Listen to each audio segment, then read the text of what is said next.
कोणत्याही औषध किंवा केमिकलचा वापर न करता घरातून उंदीर पळवून लावण्यासाठी आज आपण एक साधा सोपा घरगुती उपाय बघणार आहोत। बाजारामध्ये वेगवेगळी विषारी औषधे मिळतात ज्याच्यामुळे खरं तर उंदीर मरतात, पण हे विषारी औषध आपल्यासाठी धोकादायक असतं। सोबतच हे खाऊन उंदीर घरात कुठेही मरतात। वास आल्यानंतरच आपल्याला ते समजतं आणि अजून जास्त आपली कामं त्याच्यामुळे वाढतात। सोबतच हे तुम्ही पालींसाठी, झुरळांसाठी आणि मच्छरांसाठी सुद्धा वापरू शकता, ज्याच्यामुळे तुमच्या घरामध्ये उंदीर असेल, पाल असेल, मच्छर असेल किंवा झुरळ असतील अजिबात फिरकणार नाही। याचा पूर्णपणे रिझल्ट मिळवायचा असेल तर व्हिडिओ शेवटपर्यंत नक्की बघा, स्टेप बाय स्टेप फॉलो करा। तर आज आपल्या या घरगुती उपायासाठी आपल्याला इथं लागणार आहे ती म्हणजे तुरटी। आता तुरटी कुठल्याही किराणा मालाच्या दुकानामध्ये अगदी सहज आपल्याला मिळते। आता तुरटी ही खडी साखरेसारखीच दिसते, पण खडी साखर आणि तुरटी ही पूर्णपणे वेगळी आहे। तर आपल्याला ही किराणा मालाच्या दुकानातून तुरटी विकत आणायची आहे। इथे बघू शकता हे 10 रुपयाचं इतकं मोठं पाकिट आलेलं आहे। भरपूर दिवस ही चालते, अजिबात खराब होत नाही। फक्त याला पाण्याचा हात लावू नका किंवा ओलसर ठिकाणीही ठेवू नका। आता ही जी तुरटी आहे तर ही तुरटी आपल्याला आजच्या या घरगुती उपायासाठी वापरायची आहे। याच तुरटीचा वापर आपण पाणी शुद्ध करण्यासाठी सुद्धा करतो। आता हीच तुरटी जी आहे, जिची चव जी तुरट असते आणि ही उंदरांना अजिबात सहन होत नाही, हिच्या वासाने फक्त उंदीर लगेच त्या ठिकाणाहून पळ काढतात। म्हणजे उंदरांसाठी हे अतिशय घातक असा गोष्ट आहे ती म्हणजे तुरटी। आता हीच तुरटी आपल्याला कशा पद्धतीने वापरायची आहे हे मी तुमच्यासोबत शेअर करते, पण त्या अगोदर व्हिडिओ आवडला, युजफुल आणि इन्फॉर्मेटिव्ह ठरला तर व्हिडिओला नक्की लाईक करा। चॅनलवर नवीन असाल तर प्लीज चॅनलला सबस्क्राईब सुद्धा करा।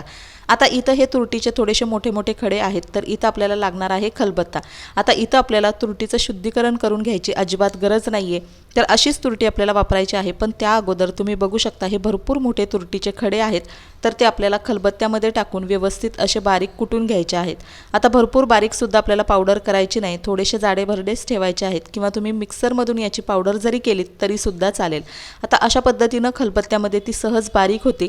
आपल्याला थोडीशी ही बारीक व्यवस्थित पूड करून घ्यायची, जेणेकरून आपल्या या घरगुती उपायासाठी आपल्याला ती लगेच वापरता येईल आणि हिचा जो वास आहे तो लगेच सगळीकडे पसरेल आणि त्या वासामुळे उंदीर असतील, पाली असतील, झुरळ असतील तुमच्या घरामध्ये आजूबाजूच्या एरियामध्ये अजिबात येणार नाहीत। तर बघू शकता या पद्धतीने आपण पावडर तयार करून घेतलेली आहे।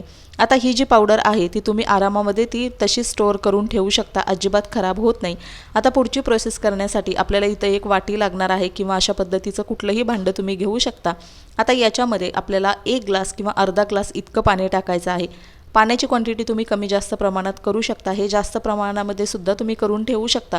जर तुम्हाला घराच्या अवतीभोवती सगळीकडे हे वापरायचं असेल तर याची क्वांटिटी वाढवू सुद्धा शकता।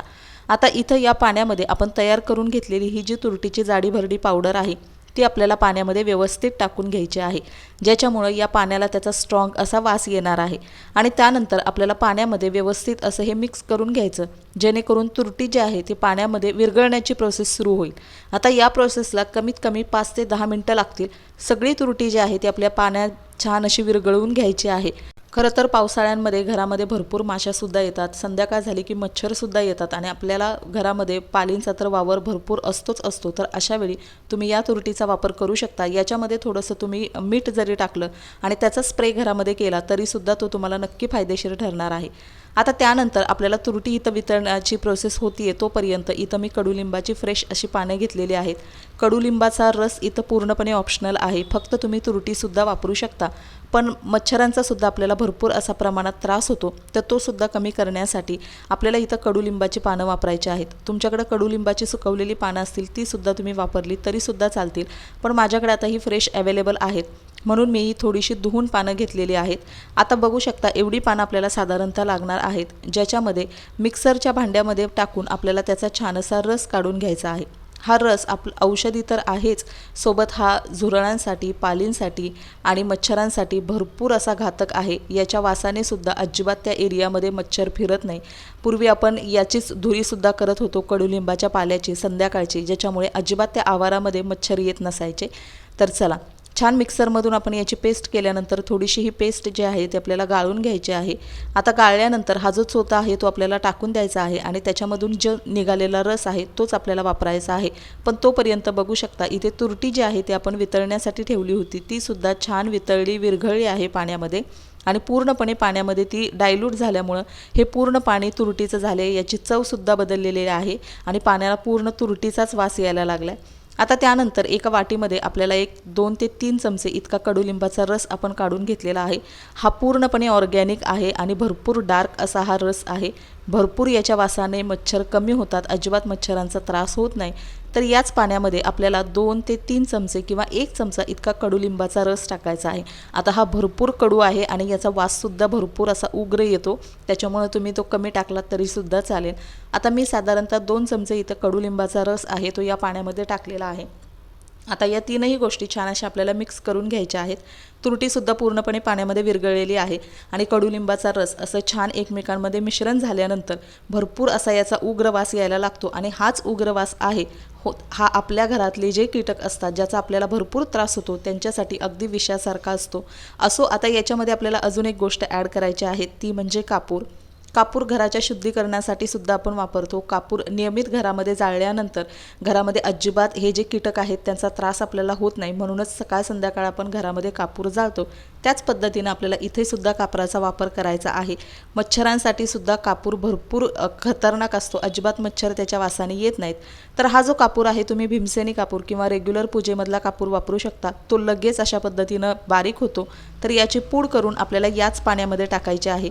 साधारणतः मी 2 कापराच्या वड्या ज्या आहेत भीमसेनी कापूरच्या त्या याच्यामध्ये टाकलेल्या आहेत. व्यवस्थित तो लगेच बारीकसुद्धा होतो. आता या तीनही गोष्टी आपल्या घरातल्या उंदरांसाठी, झुरळांसाठी, मच्छरांसाठी आणि पालींसाठी भरपूर घातक अशा ठरणार आहेत आणि याचमुळे याचा वास इतका तीव्र आणि उग्र होऊन जातो, ज्यामुळे जिथे जिथे तुम्ही याचा व्यवस्थित वापर कराल त्या भागामध्ये तुम्हाला अजिबात हे जे प्राणी आहेत ते बघायला मिळणार नाहीत. खरं तर घरगुती उपाय सेफ असतात आणि 100% रिझल्टसुद्धा देतात, पण कधीकधी त्याच्यामध्ये पेशन्ससुद्धा आवश्यक असतो. सोबतच बाजारामधल्या केमिकलयुक्त मिळणाऱ्या गोष्टी आपल्या घरात जर लहान मुलं असतील किंवा वयस्कर व्यक्ती असतील तर त्या भरपूर हानिकारक अशा असतात. त्याचमुळे अशा पद्धतीच्या या घरगुती साध्या सोप्या रेसिपी तुम्हीसुद्धा नक्की ट्राय करून बघा. आता त्यानंतर आपल्याला एक स्टीलची वाटी लागणार आहे किंवा कुठलंही भांडं तुम्ही इथं घेऊ शकता आणि त्यानंतर आपण तयार करून घेतलेलं हे जे सगळं पाणी आहे हे व्यवस्थित आपल्याला गाळून घ्यायचं आहे, जेणेकरून तुरटीचे जे काही छोटे मोठे खडे राहिले असतील किंवा आपण कापूर टाकला होता त्याचे जे काही छोटे मोठे कण राहिले असतील तर ते पूर्ण गाळणीमध्ये राहतील आणि खाली हे व्यवस्थित जे पाणी फक्त आहे ते आलेलं आहे आणि इतकं छान हे पाणी इफेक्टिव्ह असं तयार झालेलं आहे, ज्याचा वास तर भरपूर उग्र येतोय आणि भरपूर याच्या वासामुळे तुमच्या घरातले जे सगळे कीटक आहेत ते अगदी घराबाहेर पळून जातील, अजिबात तुमच्या घरामध्ये फिरकणार नाहीत, तुम्हाला दिसणार सुद्धा नाहीत. आता त्याच्यानंतर आपल्याला इथं घ्यायची आहे एक स्प्रे बॉटल. आता तुम्ही याची क्वांटिटी जसं मी सांगितलं कमी जास्त प्रमाणामध्ये करून घेऊ शकता, पण हे शक्यतो लगेच फ्रेश करा आणि लगेच वापरा. आता हे तुम्हाला स्प्रे बॉटलमध्ये भरल्यानंतर तुम्हाला ज्या ज्या ठिकाणी घरामध्ये उंदीर, झुरळ, माशा, पाली यांचा त्रास असेल तिथे तिथे तुम्हाला हे व्यवस्थितपणे असं स्प्रे करायचं आहे आणि शक्यतो घराच्या खिडक्या, दाराच्या मागची बाजू, अंगणामध्ये आपण झाडं वगैरे लावली असतील तर त्या ठिकाणी, खिडक्या या सगळ्या भागांमध्ये आपण हे जर व्यवस्थित स्प्रे करून ठेवलं तर अजिबात त्या ठिकाणी झुरळ, उंदीर, पाली, मच्छर अजिबात येणार नाही, कारण याचा वास भरपूर तीव्र आणि उग्र असतो. तर चला मैत्रिणींनो, आजचा व्हिडिओ मी इथंच एंड करते. आय होप तुम्हाला आवडला असेल. व्हिडिओ आवडला, युजफुल आणि इन्फॉर्मेटिव्ह ठरला तर व्हिडिओला लाईक करा. चॅनलवर नवीन असाल तर चॅनलला सबस्क्राईबसुद्धा करा. व्हिडिओ शेवटपर्यंत पाहिल्याबद्दल मनापासून धन्यवाद. भेटूया पुन्हा एकदा अशाच नवीन व्हिडिओमध्ये. Thank you so much. बाय.